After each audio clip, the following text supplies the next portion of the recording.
Sjajne goste imamo ovog jutra, mlade talentovane devojke s opštine Savski Venac, koje su ove godine dobile sredstva od opštine kao jedne od najtalentovanijih. One su Andreja Arsović i Mihajla Vujnović. Dobro jutro, dobrodošle. Dobro jutro. Andreja Arsović već nekako dobro poznata javnosti, s obzirom da je jedna od najuspešnijih reprezentativki u streljaštvu.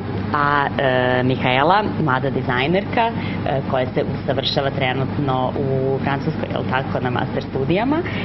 Takođe, već bogata karijera iza vas obe, a opet ste veoma mlade. Da.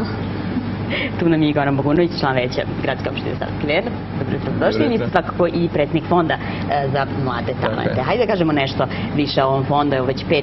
put se daju sredstva mladim talentima. Koliko njih je ušlo ove godine u priču i evo, zašto to radite? Ove godine blizu 70 i to je otprilike broj koji se ustalio svake godine, otprilike negde između 60 i 70 mladih ljudi uzrasta od 10 do 30 godina. Ove godine smo spustili tu granicu malo sa 12 na 10 godina kako bismo još veći obuhvat te dece napravili. Da li postoje određene kategorije? Postoje različite oblasti za koje se oni prijavljuju, to su dakle, osim usavršavanja što je slučaj sa Mihajlom, sporta što je slučaj sa Andreom, tu je oblast nauke i obrazovanja, gde su mladi naučnici i pretežno deca koje dobijaju nagrade na opštinskim i gradskim i republičkim takmičenjima iz pojedinih predmeta i tu je kultura i umetnost, dakle neki mladi nadareni pijanisti i deca iz sličnih oblasti. Ono što je bitno reći da je potrebno da su već pokazali i dokazali taj svoj talent. To je uslov da dobiju nagradu i od nas, što znači da su u nekoj od tih oblasti osvajali nagrade ili su, kao što je slučaj u usavršavanju, imaju pozivno pismo ili su već na određenim studijama u inostranstvu ili kod nas imamo dosta dece koje su bile, na primjer, u Petnici i tako dalje.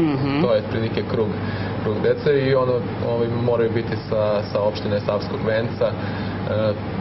Na sreću ili nažalost, to je uslov, javljaju nam se često deca i sa drugih opština, ali mi nažalost nismo u mogućnosti da podržimo sve, jer onda bi to prevazilazilo naše okvire naših budžeta, koji je ove godine, eto možda da kažemo, bio nekih oko 2 miliona dinara. Tako što znači da je svako ponosov dobio koliko novca?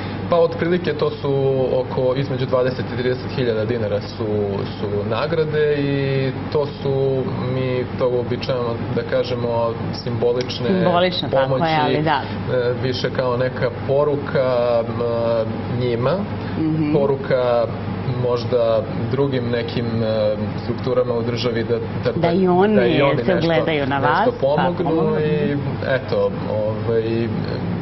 zaista simbolično, ali na neki način trudimo se da i to simbolično bude koliko toliko da može da pomogne, recimo nekome to znači da za neku možda kartu da plati da ode na neki seminar ili letnju školu, nekom detetu opet od 12-13 godina i to znači, imali smo slučaje sada da su nas zvali roditelji, super, sada će moći da ide na letovanje ove godine i tako dalje i to je ono što onda je nama kao povratna informacija dosta znači. Tako je, simbolično, ali svakako jeste podstrek. Mihajla, na šta ste vi potrošili i na šta ćete potrošiti ovaj novac? Još uvijek nisam, jer sam skoro došla iz Francuske, tako da sam vidjela i prijatno se iznenadila na računu novac, tako da eto, bit će za neke troškove dok sam u Beogradu. Ali svakako znači, kao što ste rekli, to nije neka stipendija koja može da vam pokrije usavršavanje posebno u inostranstvu, ali je svakako jedan znak da ima neko ko to prati i lep gest i koji podržava. Kada ste rekli da talent mora da bude potvrđen, to sam i ja na samom početku rekla da su već bogate karijere iza vas, vi se bavite dizajnom, završili ste fakultet likovne umetnosti u Beogradu, onda ste sad otišli na usavršavanje u Francusku. Gde ste izlagali do sada, kakva su vam iskustva, uspesi i kakvi su planovi naravno za dalje? Pa, prvo da samo kažem, pre svega ja sam umetnik, više je dizajn kao neki usputni posao. Gdje sam izlagala? Pa svugdje u Srbiji i dosta po Evropi, uključujući Švajcarsku, Nemačku, Francusku, Italiju, Hrvatsku i tako dalje. Tako da, što se toga tiče, to je to i trenutno sam na masteru u Francuskoj, gdje također sa fakultetom individualno izlažem po ovom. Sada si ovde u Beogradu na odmor, planiraš možda ovde da prirediš neku izložbu? Ili bar uskoro? Tokom leta ne, ali imam nešto u planu za sledeću godinu. Biće. Andreja, tvoj nekako poslednji veliki uspeh je bronzana medalja na Mediteranskim igrama, ali tako ove godine u julu, je li tako? Da, pre jedno mesec dana sam osvojila tu bronzanu medalju na Mediteranskim igrama.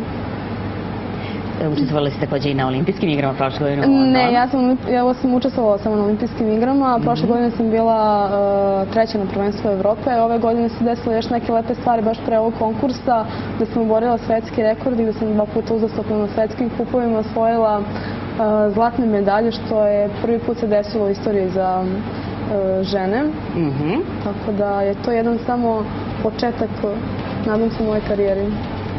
Da ćemo sad videti i snimak kako ti to praktično radiš. Žene u streljaštvu sve više i znamo već koliko su mnoge tvoje starije koleginice postizale uspehe svakako na međunarodnim prvenstvima.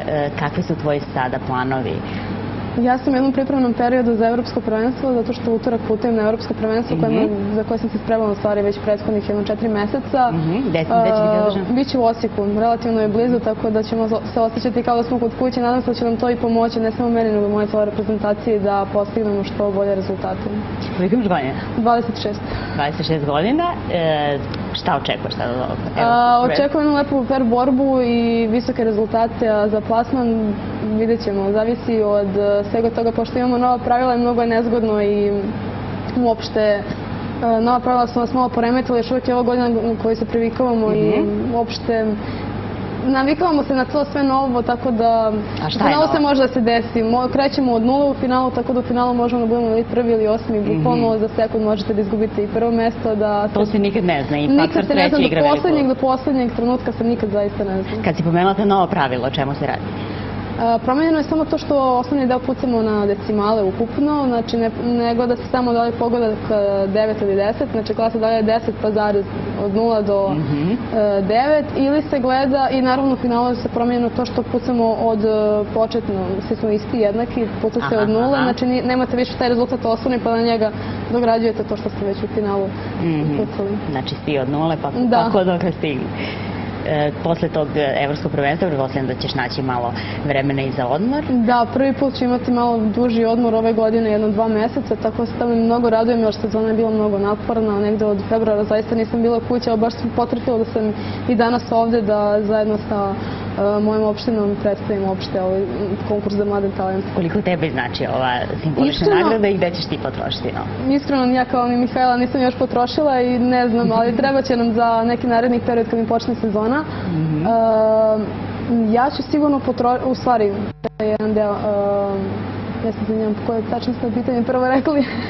Misliš da ja znam koliko ti znači prosto? Meni znači prvo jedna velika podrška od opštine u kojoj živim i znam da ljudi su spremni da nam pomognu, ali mislim da mnogo više vredi ovim značim mlađim ljudima, pogotovo što i moja sestra je također stipendista, ona je se bavi streljaštvom i mlađa od mene dosta i njoj dosta to znači, pogotovo svim ljudima u tom periodu tinejdžerskom gde se oni odlučuju da nastave ili da ne nastave sa bavljenjem sportom ili uopšte tim njihovim umetnostima i mislim da njima je najveća podrška od opštine zato što im samo može dati jedan veliki plus dalje. Meni je samo jedna velika sigurnost od moje opštine. Tako je, prosto podstrek i da znate da neko misli na vas. Eto, sjajna stvar. Kada se konkurs otvara za sad ovu već drugu generaciju? Konkurs obično sprovodimo u proleće svake godine.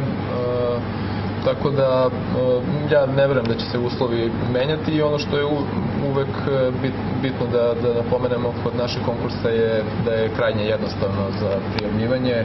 ne tražimo nikakve tone papira nekog, mada ima deca i mladih koji dosta toga imaju da prilože i da pokažu, i to nam je drago uvek da iščitavamo sve te njihove uspehe, tako da eto, neka računaju negde verovatno sledećeg marta ili aprila najkasnije za sledeću generaciju pod verovatno istim uslovima. Takođe mogu isti ljudi da konkurišu. Tako je. Ste vi već i ranije konkurisali? Naravno, da. Da, Mihajla i Andreja su baš dobri primeri mladih osoba koje su prepoznale Fond za mlade talente i koje je Fond za mlade talente prepoznao iz godine u godinu, ne baš svake godine od 2009. ali prosto kad god se prijave dobiju nagradu i nam je drago zato što na neki način smo je i to dokaz, njihovi uspesi su dokaz ispravnosti toga što mi radimo. Tako je. Hvala vam puno što ste bili gosti u Zimborona studija B. Vam želim naravno mnogo uspeha u daljim karijerama, vama da nastavite sa ovakvom tradicijom i eto da se i taj fond poveća. Nadamo se. Što bi bilo lepo i korisno za sve. A originalne klupe i fotelje